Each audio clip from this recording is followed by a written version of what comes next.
السلام علیکم ورحمۃ اللہ وبرکاتہ لک الحمد یا اللہ الصلاۃ والسلام علیک یا رسول اللہ یا حبیب اللہ صلی اللہ تعالی علیہ وسلم۔ دوستو، آج میں کچھ خاص بیان کرنے کی کوشش کروں گا کربلا کے تعلق سے۔ واقعی کربلا میں جو قصے کہانیاں داخل ہو گئی یا جن من گھڑت واقعات کو واقع کربلا کے ساتھ جوڑا گیا، ان میں سے امام مسلم بن عقیل کے بچوں کا واقعہ بہت ہی مشہور ہے۔ اس واقعے کو اتنی شہرت حاصل ہوئی کہ اردو زبان میں واقعہ کربلا پر لکھی جانے والی تقریباً ہر کتاب میں یہ موجود ہے، یہاں تک کہ بعض معتبر مصنفین نے بھی اپنی کتابوں میں اسے نقل کیا ہے۔ جن کتابوں میں یہ واقعہ لکھا گیا ان کی تعداد 100 کے قریب ہے۔ یہ تمام کتب واقعہ کربلا کے پیش آنے کے سینکڑوں بلکہ ہزار سال بعد لکھی گئی ہیں، تو ظاہر سی بات ہے کہ لکھنے والوں نے کہیں سے اخذ کیا ہوگا اور وہ ماخوذ ہی ہمیں حقیقت بتا سکتا۔ لہٰذا اب ہمیں یہ دیکھنا ہوگا کہ اس کا اصل ماخوذ کیا ہے۔ وہ تمام کتب جن میں یہ واقعہ درج ہیں انہیں ہم 3 حصوں میں بانٹ سکتے ہیں، 3 حصے کر لیتے ہیں۔ پہلی تو وہ کتابیں ہیں جن میں کسی کتاب کا حوالہ نہیں ہے، بس واقعہ موجود ہے۔ دوسری قسم وہ ہیں جن میں ماضی قریب میں لکھی جانے والی کسی کتاب کا حوالہ دیا گیا، اور تیسری قسم وہ ہیں جن میں ایک ایسے ماخوذ کا ذکر کیا گیا ہے جو اس واقعے کا اصل مرکز ہے۔ پہلی 2 قسموں کو آپ الگ کر دیجئے، ہم الگ کر دیتے ہیں کیونکہ وہ اصل ماخوذ تک معاون نہیں بن سکتی۔ اب جو تیسری قسم کی کتابیں ہیں ان میں جس ماخوذ کا ذکر ہے وہ ہے روضۃ الشہداء نامی کتاب۔ یہ کتاب فارسی زبان میں ہے اور مصنف کا نام ملا حسین بن علی کاشفی ہے، جس کا انتقال 910 ہجری میں ہوا ان کا انتقال۔ یہی وہ سب سے پہلا شخص ہے جس نے اس من گھڑت قصے کو بیان کیا، ورنہ کتب تاریخ میں اس کا کوئی نام و نشان نہیں تھا۔ ایک شیعہ مرزا تقی لسان نے بھی اس بات کا اعتراف کیا ہے کہ سب سے پہلے امام مسلم کے بچوں کی شہادت کا واقعہ روضۃ الشہداء میں بیان کیا گیا ہے، اور پہلی مورخین میں صرف عاصم کوفی نے بچوں کا تذکرہ کیا، وہ بھی نام لیے بغیر، اور شہادت کا کوئی ذکر نہیں کیا۔ مرزا تقی نے ایک کتاب کے حوالے سے یہاں تک لکھا ہے کہ امام حسین کی شہادت کے بعد جب اہل بیت کو قیدی بنا کر لایا گیا تو امام مسلم کے چھوٹے صاحبزادے ان کے ساتھ قیدی تھے۔ اس واقعے کے سلسلے میں روضۃ الشہداء نامی جو کتاب ہے، پہلی کتاب، اس کتاب اور صاحب کتاب پر ہم تفصیل سے کلام کر سکتے ہیں، لیکن اس سے پہلے تاریخ کی روشنی میں اس واقعے کی حقیقت کو ملاحظہ فرمائیں۔ جسے محقق اہل سنت حضرت علامہ محمد علی نقشبندی رحمۃ اللہ تعالی علیہ نے بیان فرمایا ہے۔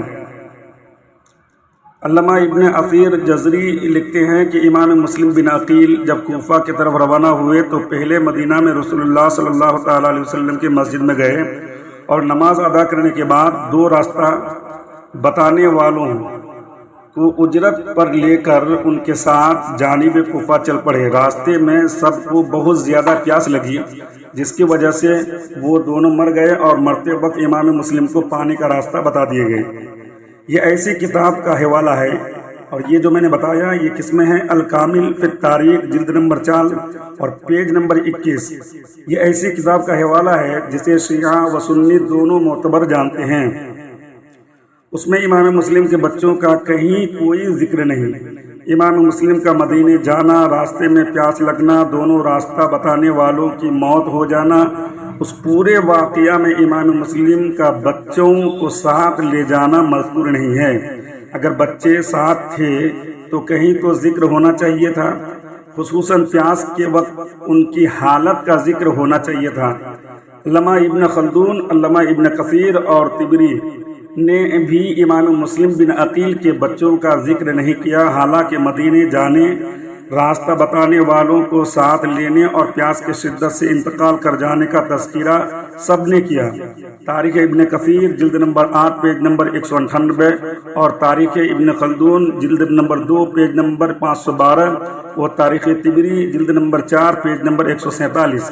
کتب تاریخ میں امام مسلم کا اپنے بچوں کو ساتھ لے جانا ثابت نہیں ہے۔ اس کے علاوہ شیعوں کی معتبر کتاب جو کتب میں بھی اس کا ثبوت نہیں ملتا۔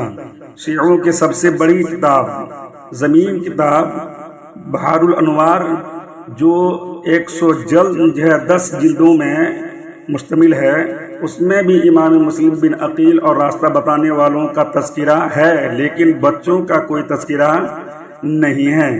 دیکھیں بحار الانوار جلد نمبر 44 اور پیج نمبر 335۔ تاریخ کے دیگر کتابوں میں بھی امام مسلم کے بچوں کا کوئی ذکر نہیں ہے، جس سے صاف ظاہر ہوتا ہے کہ یہ قصہ جو ہمارے درمیان مشہور ہے محض ایک افسانہ ہے جسے رونے اور رلانے کے لیے گڑھا گیا ہے۔ جو دلائل پیش کیے گئے ہیں وہ اس واقعے کے تردید کے لیے کافی ہیں، اور ان کے علاوہ امام مسلم کی وصیت بھی قابل غور ہے، جس کا ذکر سنی شیعہ دونوں طرف کی کتب میں موجود ہے۔ چنانچہ امام مسلم نے شہید ہونے سے پہلے چند وصیتیں فرمائی، اور وہ 3 ہیں۔ جو 3 وصیت حضرت امام مسلم نے بیان کیا ہے، وصیت کی تھی، ان میں سے پہلی جو وصیت ہے وہ یہ ہے کہ اس شہر کوفہ میں جو میرا قرض ہے اسے ادا کر دیا جائے، اور دوسری وصیت تھی کہ شہادت کے بعد میرے جسم کو زمین میں دفن کر دیا جائے، اور تیسری جو وصیت تھی وہ یہ تھی کہ کسی کو بھیج کر امام حسین کو واپس جانے کا پیغام دے دیا جائے۔ اب بدایہ، اس کے بعد جو ہے دوسری کتاب جو ہے جس سے ماخوذ کیا گیا ہے، بہت ساری کتابیں ہیں۔ یہاں غور کرنے کی بات یہ ہے کہ جب امام مسلم اپنے قرض اور اپنے جسم کے لیے وصیت کر رہے ہیں تو پھر اپنے بچوں کو کیسے بھول گئے؟ امام مسلم بن عقیل کی وصیت یہ بات ضرور موجود ہونی چاہیے تھی کہ میرے بچوں کو فلاں جگہ پہنچا دیا جائے، لیکن ایسا کچھ بھی نہیں ہے۔ بے شک امام مسلم اپنے بچوں سے محبت کرتے تھے، تو ایسا کیسے ہو سکتا ہے کہ آپ انہیں بھول جائیں؟ مذکورہ تمام باتوں سے یہ ثابت ہوتا ہے کہ امام مسلم کا اپنے بچوں کو کوفہ لے جانا، ان بچوں کا یہاں سے وہاں بھٹکنا اور شہید کر دیا جانا سب قصے کہانیاں بے اصل من گھڑت ہیں۔ اس قصے کو سب سے پہلے ملا حسین واعظ کاشفی نے روضۃ الشہداء میں لکھا ہے، اور آپ کو شاید یہ بات کڑوی لگے، لیکن سچ یہی ہے کہ ملا حسین کاشفی سنی نہیں بلکہ اہل تشیع تھا، اور یہ اس کتاب اہل سنت کے نزدیک کوئی حجت نہیں ہے۔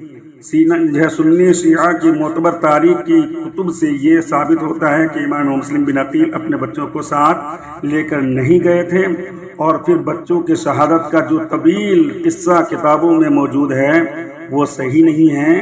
اس کی تحقیق پر ممکن بلکہ غالب گمان کہ لوگ اعتراض کریں گے اور یہ کہیں گے کہ ایک عرصے سے ہم اس واقعے کو سنتے اور پڑھتے آ رہے ہیں۔ یہ بات بالکل صحیح ہے کہ ایک عرصے سے ایسے واقعات بیان کیے جا رہے ہیں، لیکن اس کا یہ مطلب تو نہیں ہے کہ ان واقعات کو صرف اسی وجہ سے قبول کر لیا جائے جبکہ تحقیق اس کے خلاف ہو۔ اسے آسان لفظوں میں ایک بار پھر سے سمجھ لیں کہ سنی شیعہ دونوں طرف سے یا دونوں طرف کی کتب تواریخ میں امام مسلم بن عقیل کے بچوں کے اس قصے کا کہیں کوئی تذکرہ نہیں۔ دوسری بات جو قابل غور ہے وہ یہ کہ دونوں طرف کی کتابوں میں یہ لکھا ہے کہ امام مسلم جب کوفہ کی جانب روانہ ہوئے تو راستے میں پیاس کی شدت سے آپ کے 2 ساتھیوں کی موت ہو گئی جو آپ کو راستہ بتانے والے تھے۔ الکامل، البدایہ، طبری، خلدون، بحار الانوار وغیرہ میں امام مسلم کے حالات درج ہیں، لیکن بچوں کا نام تک نہیں ہے۔ جب پیاس کی شدت سے 2 ساتھیوں کی موت ہو گئی تو بچوں کا کیا ہوا اس کا کوئی تذکرہ نہیں ملتا، جس سے معلوم ہوتا ہے کہ امام مسلم کے طرح کا جو ہے اپنے بچوں کو کوفہ لے جانا ہی ثابت نہیں ہے۔ اس قصے کو سب سے پہلے بیان کرنے والا ملا حسین کاشمی ایک ایسا غیر معتبر شخص ہے جس نے کئی من گھڑت واقعات کو اپنی کتابوں میں نقل کیا ہے۔ اس کی کتاب روضۃ الشہداء میں صرف یہی نہیں بلکہ کئی جھوٹے قصے موجود ہیں۔ امام مسلم بن عقیل کے بچوں کے قصے کو صرف روضۃ الشہداء میں ہونے کی وجہ سے کسی طرح قبول نہیں کیا جا سکتا، کیونکہ کتب تواریخ میں اس کا نام و نشان تک نہیں ہے بلکہ الٹا اس کی نفی موجود ہے۔ اب رہا سوال یہ کہ جن معتبر علماء نے اسے اپنی کتابوں میں نقل کیا ہے ان کا کیا؟ تو اسے آسانی سے یوں سمجھیں کہ ایک شخص نے کوئی بات کہی، پھر کسی دوسرے شخص نے اس بات کو آگے بیان کیا، پھر اس پر بھروسہ کر کے تیسرے شخص نے بھی آگے بڑھا دیا، پھر چوتھے پانچویں، اسی طرح سینکڑوں لوگوں نے اسے ایک دوسرے پر اعتماد کر کے بیان کر دیا اور وہ بات کافی مشہور ہو گئی۔ لیکن یہاں غور کریں کہ اگر پہلے شخص کی بات غلط تھی تو کیا اب ان سینکڑوں لوگوں کے بیان کرنے کی وجہ سے قبول کر لی جائے؟ ہرگز نہیں، کیونکہ ان سینکڑوں کے صحیح یا غلط ہونے کا دار و مدار اس پہلے شخص پر ہے۔